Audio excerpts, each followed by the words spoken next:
Hello friends, welcome to my channel stock market info. So चलिए friends, आज का ये वीडियो स्टार्ट करते हैं।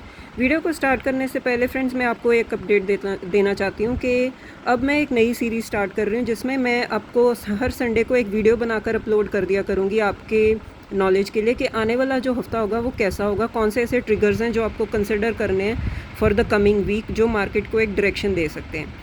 सो चलिए फ्रेंड्स, ये वीडियो स्टार्ट करते हैं जिसमें हम डिस्कस करेंगे कि 25 से लेकर 29 मई तक जो आने वाला वीक होगा वो कैसा होगा, कौन से ऐसे ट्रिगर्स होंगे जो मार्केट को अपवर्ड या डाउनवर्ड डायरेक्शन दे सकते हैं। सो चलिए फ्रेंड्स, ये वीडियो स्टार्ट करते हैं। सबसे पहले हम ये देखेंगे कि आने वाला वीक में कोई हॉलीडे तो नहीं है। तो येस फ्रेंड्स, आप देख सकते हो कि 28 मई थर्सडे को ट्रेडिंग हॉलीडे होगी मार्केट में, तो वो उस दिन मार्केट बंद होगी। सो आप ये कंसिडर कर सकते हो। सो नेक्स्ट फ्रेंड्स, हम देख सकते हैं कि जो पिछला वीक था वो कैसा था। देख सकते हैं हम कि 1.48% की हल्की सी जंप थी मार्केट में। वो क्यों थी friends? Just because of crude oil.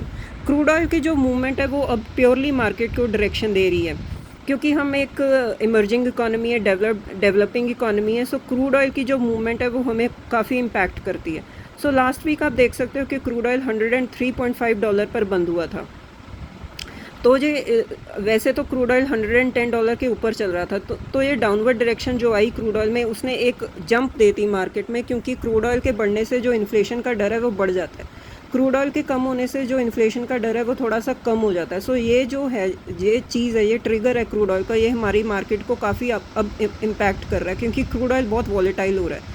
So crude oil की मूवमेंट हमें ध्यान रखनी पड़ेगी नेक्स्ट वीक भी। अब कल देखेंगे कि क्रूड ऑयल कैसे ओपन होता है। ये प्योरली डिपेंड करेगा न्यूज़ पर, जो वॉर के रिलेटेड न्यूज़ आ रही है। सो आप ये ध्यान में रख सकते हो कि क्रूड ऑयल की मूवमेंट सुबह कैसे होगी, आप जाकर देख सकते हो, और उस पर डिपेंड करेगा कि मार्केट की डायरेक्शन क्या होगी। नेक्स्ट है वही फ्रेंड्स जो चल रहा है, आपको पता ही है कि वॉर जो चल रही है अमेरिका, इसराइल और ईरान।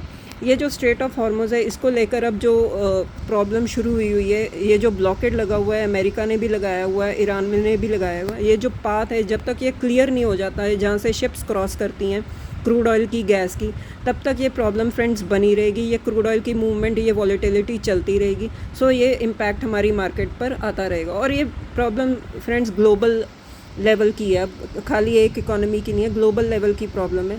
सो हमें ये ध्यान रखना होगा कि स्ट्रेट ऑफ हॉर्मुज़ को लेकर कौन सी अपडेट, कौन सी डेवलपमेंट आ रही है। सो नेक्स्ट है फ्रेंड्स, आप देख सकते हो, ये जो इमेज आप अपनी स्क्रीन पर देख सकते हो, ये मार्को रूबियो हैं। ये इंडिया में आए हुए हैं, ये डिप्लोमेट हैं फ्रॉम अमेरिका जो इंडिया में आए हुए हैं। इनकी जो विज़िट है वेरी इंपॉर्टेंट फ्रेंड्स, ये आपको कंसिडर करनी पड़ेगी, ध्यान में रखनी पड़ेगी कि जो ये मीटिंग है इनकी मोदी जी के साथ और भी कई ऑफिशियल्स हैं हमारे इंडिया में, उनके साथ वो क्या अपडेट निकल कर आती है बाहर।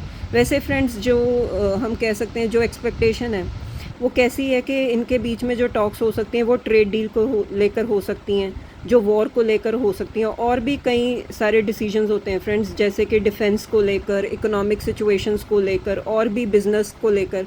ये जो विजिट्स होती हैं या ये जो डिस्कशंस, मीटिंग्स होती हैं, ये इंपॉर्टेंट होती हैं फ्रेंड्स, और इसका बहुत ही ज़्यादा इकोनॉमिक और पॉलिटिकल इम्पैक्ट भी होता है। तो ये भी आपको ध्यान में रखना है, कंसिडर करना है कि ये जो विज़िट है इनकी, ये जो आए हुए हैं इंडिया में, तो उनकी मीटिंग्स की क्या अपडेट्स निकल कर आती हैं।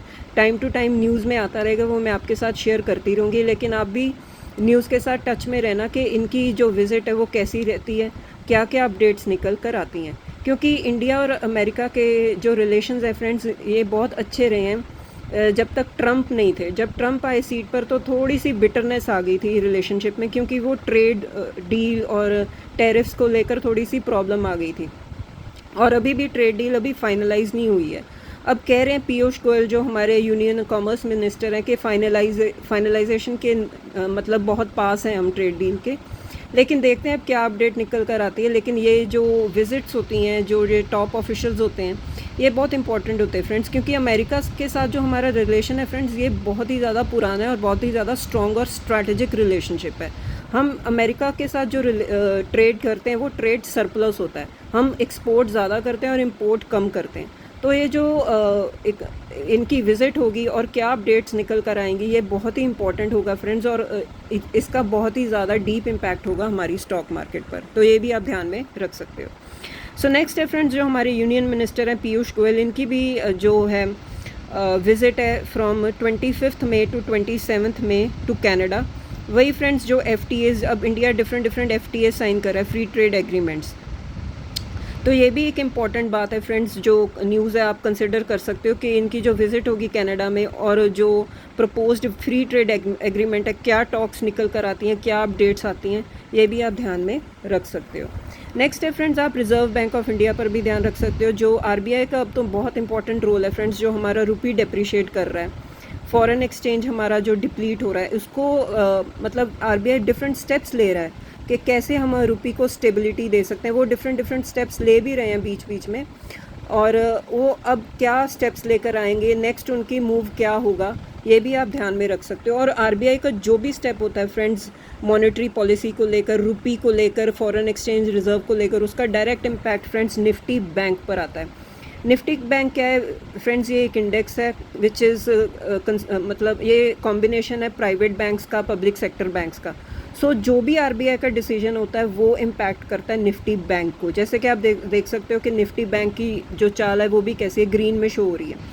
तो ये फ्रेंड्स, ये जो मूवमेंट्स होते हैं, ये जो डिसीजंस होते हैं आरबीआई के, जो मॉनेटरी पॉलिसी के रिलेटेड होते हैं, रुपी के रिलेटेड होते हैं, ये डायरेक्टली इम्पैक्ट करते हैं निफ्टी बैंक को। तो आप निफ्टी बैंक को भी चेक कर सकते हो कि कैसे निफ्टी बैंक परफॉर्म कर रहा है। नेक्स्ट है फ्रेंड्स क्वार्टरली रिजल्ट्स। अभी भी क्वार्टरली रिजल्ट्स चल रहे हैं, मार्च क्वार्टर के रिजल्ट्स अभी भी कई कंपनीज़ के बाकी हैं, तो वो भी आप कंसिडर कर सकते हो कि कैसे रिजल्ट्स आए, कौन से कंपनीज़ अभी भी रिजल्ट डिलीवर करना बाकी है, और जो रिजल्ट्स आएंगे वो कैसे होंगे और उनके इम्पैक्ट क्या होंगे, कैसे वो जो रिजल्ट्स हैं वॉर के साथ रिलेटेड हैं, कनेक्टेड हैं, कैसे कंपनीज़ के मार्जिन्स हैं, प्रॉफिट्स हैं, इम्पैक्ट हो रहे हैं, हो भी रहे हैं या नहीं हो रहे। तो उसके बाद आप डिसीजन ले सकते हो कि उन कंपनीज़ में इन्वेस्ट करना है कि नहीं करना। सो समरी आपको एंड में दे देती हूँ फ्रेंड्स कि ये जो कुछ पॉइंट्स हैं ये नोन पॉइंट्स हैं, जो हमें पता है ये हो सकते हैं। तो इन पॉइंट्स को आप कंसिडर कर सकते हो और आप स्टडी कर सकते हो कि आप अपने पोर्टफोलियो के साथ कनेक्ट कर सकते हो। और भी फ्रेंड्स कई अननोन पॉइंट्स होते हैं जो हमें पता नहीं होते, जो एकदम से आते हैं और उसका इम्पैक्ट हम मार्केट पर देख सकते हैं। वो साइड बाय साइड जैसे भी होंगे फ्रेंड्स, मैं उस पर आपको वीडियो बनाकर यूट्यूब पे अपलोड कर दूँगी। सो ठीक है फ्रेंड्स, इस वीडियो में बस इतना ही। अब मिलते हैं नेक्स्ट वीडियो में। Till then bye bye.